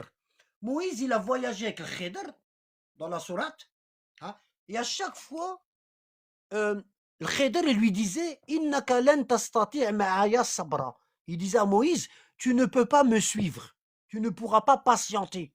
Hein. Et le Khidr, il a pris un bébé, il l'a pris par les pieds et il l'a tué. Et Moïse, il lui dit quoi avant? Il lui dit si je te pose une seule question, on se sépare. Il a promis. Il a promis de rien, de pas poser de questions. Bon, parce que pourquoi? Parce que les enfants d'Israël, ils ont demandé à Moïse qui est le plus savant sur terre. Et Moïse il a dit c'est moi. Et Allah il lui dit non, il y a un homme qui s'appelle El Khidr. Hein, va au confluent des deux mers et tu vas le trouver là-bas. Il va t'attendre. Et Moïse est parti avec le jeune. On dit que c'était Josué. Hein. Ils ont pris un poisson dans un panier. Hein, et Allah il dit où est-ce que le poisson disparaîtra? C'est là que tu vas rencontrer cet individu appelé le Khidr. Et Moïse il est parti. Hein. Ils se sont endormis, ils ont perdu le poisson. Ils ont fait marche arrière et ils ont trouvé l'homme debout. Il les attendait. Il s'appelle le Khidr. D'accord? Le Khidr en arabe ça veut dire le verdoyant. Hein. Il avait plongé dans la fontaine de jouvence, la fontaine de vie, et depuis ce jour-là, il ne meurt pas. Il se promène sur terre. Et il exécute les desseins divins. Il exécute les desseins divins. D'accord? Et ils ont rencontré le Khidr, et Moïse il lui dit, je veux me joindre à toi pour profiter de ta science, de la science qu'Allah t'a donnée. Et le Khidr il lui dit quoi? Il lui dit, Innaka lan tastati' ma'aya sabra. Tu ne peux pas patienter avec moi. Pourquoi? Parce que moi, je fais des choses ésotériques, des choses cachées. Et toi, tu n'as pas la compréhension de ces choses-là. Ça veut dire quoi? Le Khidr, il dit, moi, j'agis sur le destin. Allah, il m'envoie pour agir sur le destin et pour influencer le destin futur. Hein? Comment il fait ça, le Khidr? Grâce à l'invocation des gens. Parfois, il peut arriver, c'est pas il peut, c'est sûr et certain, qu'il arrive parfois où le Khidr, il intervient sur le destin de quelqu'un vivant aujourd'hui sur terre. Grâce à une invocation que la personne elle a fait, soit Allah y envoie des anges, soit il envoie le Khidr. Et le Khidr, il va faire soit un mauvais destin, parce que la personne elle a été maudite par ses parents, par exemple, ou soit un bon destin, parce que les parents les parents de cette personne-là, ils ont fait une bonne invocation pour leur fils ou leur fille. D'accord? Et ici, on a le Khidr qui dit à Moïse, Innaka lan tastati' ma'aya sabra. Tu ne peux pas patienter avec moi. Tu ne peux pas patienter avec moi. Ok? Hein? Et du coup, il le suit. Moïse, il suit le Khidr. Et ils arrivent dans un endroit, un village. Et le Khidr, il attrape un enfant et il le tue. Et Moïse, il lui dit, t'as tué un enfant, innocent et tout. Et le Khidr, il le regarde, il lui dit, je t'ai pas dit que tu ne peux pas patienter avec moi. Hein? Ensuite, ils ont continué. Hein? Ils sont arrivés à un village. Ils ont demandé l'hospitalité aux gens. Les gens de ce village, ils étaient méchants. Et juste à la périphérie du village, il y avait un mur qui était sur le point de tomber. Et le Khidr, il l'a rebâti. Il l'a rebâti. Hein. Et Moïse, il dit à le Khidr, c'est des gens mauvais et tu leur bâtis leur mur de leur village. Et le Khidr lui a dit, je t'avais pas dit que tu peux pas patienter. Ensuite, ils sont montés dans un bateau. Hein, ils ont demandé l'hospitalité à plein de personnes, des pêcheurs, et ils ont tous refusé. Il y a une famille pauvre qui avait un bateau, et elle les a fait monter. Et le Khidr est en train de le percer, le bateau. Et Moïse, il dit, ils te donnent l'hospitalité et tu perces leur bateau. Et, et le Khidr, il lui dit, c'est ici que nos chemins se séparent. Pourquoi? Parce que tu ne pourras jamais accepter cette science-là. Toi, tu as été prophète pour les choses apparentes. Et moi, Allah, il m'a missionné pour des choses invisibles. Et c'est ici qu'on se sépare. Ok? Bon. Donc, le verset ésotérique qui a pris un sens ou parfois plusieurs sens cachés, inconnus du public, n'est compris que par certains. Prenez l'exemple de Moïse et le Khidr, dans la sourate La Caverne. Moïse ne comprenait pas du tout le sens des actes de le Khidr qui lui paraissait insensé. D'accord? Bon. Aujourd'hui, il n'y a que 10% du Coran qui est évident pour les gens. C'est comme un iceberg. Un iceberg, il y a un dixième qui sort de l'eau. Hein. Tout le reste de l'iceberg, les 9 dixièmes, ils sont sous l'eau. Hein. Et pour voir le reste de l'iceberg, il faut être un plongeur. Il faut plonger. Hein. Dans cette science-là, il faut dire une personne qui sait aller en profondeur et qui connaît l'explication ésotérique des choses. Hein. Aujourd'hui, il n'y a que 10% du Coran qui est compris par les gens, par la majorité. D'accord? Hein? Seulement 10% du Coran est évident pour tout le monde. Les 90% restants ne sont compris que de ceux et celles qui prennent au sérieux l'étude des hadiths des descendants du prophète Mohammed. C'est pour ça ce genre de hadiths que vous allez trouver chez la famille du prophète, vous n'allez pas les trouver chez les pseudo-sunnites. Pourquoi? Parce que les compagnons, ils ne s'intéressaient pas au sens ésotérique. Il n'y a que la famille prophétique. Ok? Bon. Ici, on a un livre que vous pouvez acheter ou pas. C'est pas une obligation. Hein. D'accord? Euh, d'un personnage qui est conférencier. Et il est aussi professeur. Il a une chaire dans je ne sais plus quelle université en France. Il a écrit un livre qui s'appelle Le Coran silencieux et le Coran parlant. D'accord? Le Coran silencieux, c'est le Coran que nous avons nous aujourd'hui.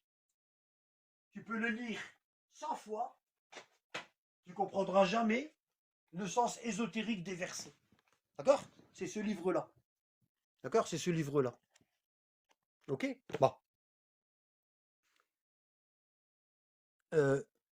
C'est ce tafsir des Ahlul Bayt qu'on appelle Coran parlant. Que les compagnons ont tout fait pour cacher aux gens la vérité. sans cette partie, c'est-à-dire le Coran parlant, c'est-à-dire les hadiths de la famille prophétique, hein, ce que vous allez trouver ici, par exemple, d'accord, ou ici, par exemple, ou ici, par exemple, Bihar al-Anwar, d'accord, ben, c'est ce qu'on appelle le Coran parlant. Comme Allah il dit Anzal al-kitab wal hikma, Allah a révélé le livre et la sagesse. Ça veut dire la sagesse, c'est une révélation, c'est l'explication du Coran. À l'époque, la sagesse, elle était à l'intérieur du Coran, d'accord, elle était à l'intérieur du Coran. Les compagnons, ils ont retiré cette sagesse du Coran parce qu'elle disait des choses compromettantes sur certains compagnons qui sont devenus califes. Il y avait des choses compromettantes. Donc, ils ont retiré cette sagesse du Coran. Hein, et au fur et à mesure des questions des chiites, au fur et à mesure des 12 imams, à l'époque des 12 imams, au fur et à mesure des questions des disciples chiites, ah ben les imams, ils expliquaient le Coran. Par exemple, il y avait un adepte, il venait voir Ja'far Sadiq, il lui dit tel verset, qu'est-ce que ça veut dire? Et l'imam, il lui disait, déjà, il n'a pas été révélé comme ça, il a été révélé comme ça, et son sens, c'est ça. Ça veut dire toutes les questions des chiites, ah ben, c'est ce qui nous reste de, de la sagesse du Coran. D'accord? Ça ne va pas remplacer la vraie sagesse qui était dans le Coran. Ça ne va pas la remplacer. Mais ça va déjà éclairer les chiites, les partisans des 12 imams, ça va déjà les éclairer pour savoir comment prier, comment lire tel verset, comment comprendre telle chose. D'accord? On n'a pas la totalité parce que il y a une partie qui a été brûlée. Il y a une partie des hadiths des 12 imams qui ont été détruites, brûlées. Mais ce qu'on a ici, ce qu'on a, ça nous suffit pour adorer Allah. OK? Hein? Et même si parfois on tombe pas à 100%, c'est l'intention qui compte. L'intention, c'est de suivre Mohammed alayhi salam salam et sa famille. D'accord? C'est l'intention qui compte. D'accord? OK? Par contre, la négation, le fait de dire non, c'est pas vrai, c'est pas ceci, c'est pas cela, ah ben, cette négation-là, elle est grave, elle est dangereuse. OK? Bon. Ici, on a c'est ce tafsir des Ahlul Bayt qu'on appelle Coran parlant, que les compagnons ont tout fait pour cacher aux gens la vérité. Sans cette partie, le Coran que nous avons entre les mains devient muet. Ce Coran-là, ce Coran-là, il va jamais t'expliquer les versets ésotériques. Même si tu le lis 1000 fois, tu ne comprendras jamais les versets ésotériques. D'accord? Il faut être initié par un des 12 imams, descendants du prophète Mohammed. Ok? Bon. C'est le tafsir-là que les compagnons ont essayé de cacher. Et le Coran que nous avons entre les mains, il devient muet. D'accord? Il ne guide plus. Voilà pourquoi les musulmans sont divisés. Chacun essaye d'expliquer le sens des versets à sa manière, et on se retrouve avec plus de 300 tafsirs. Sauf le bon, qui est que très peu de musulmans connaissent. Hein? Le seul tafsir qu'on a aujourd'hui, c'est les hadiths des 12 imams. Voilà. Grâce aux questions que leurs partisans leur ont posées. OK? Ou que les imams ont bien voulu parler, hein, ont bien voulu transmettre sans que les gens posent de questions à leurs disciples. OK? Ici, on a un verset coranique qui nous dit, Surat Ali Imran, la 3e sourate du Coran, verset 7, c'est Allah qui a fait descendre sur toi, ô Mohammed, le livre. Il s'y trouve des versets sans équivoque, exotériques, tout le monde comprend, hein, qui sont la base du livre. La base du Coran, c'est la compréhension. La base du Coran, c'est pas le fait de chambouler les gens. Allah, il n'a pas descendu le Coran pour chambouler les gens. Allah, il a descendu le Coran pour que les gens y comprennent. C'est pour ça que la base du livre, c'est les versets clairs, exotériques, exo, dans le sens est à l'extérieur, qui sont la base du livre, et d'autres versets qui peuvent prêter à d'interprétations diverses. Ça veut dire que les gens, ils vont essayer de les gens, ils vont essayer de les expliquer, mais comme ils ne sont pas initiés, ben ils vont s'égarer. OK? Bon. C'est ce qu'explique ce verset. Nous devons prendre la signification des versets ésotériques que des personnes bien enracinées dans la science. Parce qu'Allah, il dit ici, Allah, il nous dit ici, hein, il dit, alors que nul n'en connaît l'interprétation à part Allah et ceux qui sont enracinés dans la science. D'accord? Allah et ceux qui sont enracinés dans la science. Et ceux qui sont enracinés dans la science, c'est le prophète Mohammed alayhi salam et les 12 imams parmi ses descendants. Ok? Bon. Et je crois que je vais arrêter là parce que c'est l'heure de la prière. J'ai dépassé un petit peu. C'est des cours qui sont très longs, très très longs. Donc demain, n'oubliez pas pour ceux qui sont membres solidaires. Demain, n'oubliez pas pour ceux qui sont membres solidaires. Il y a le cours à 15 heures. D'accord? Faut vous inscrire dans YouTube et vous abonner. Ok? Et on verra la suite. Je suis épuisé, frérot. Là, là, on verra la suite de ça. Donc là, on n'est que dans le chapitre 1. Hein. Ok? On est dans le chapitre 1. Il y a plusieurs chapitres, vous voyez? Ok? Bon.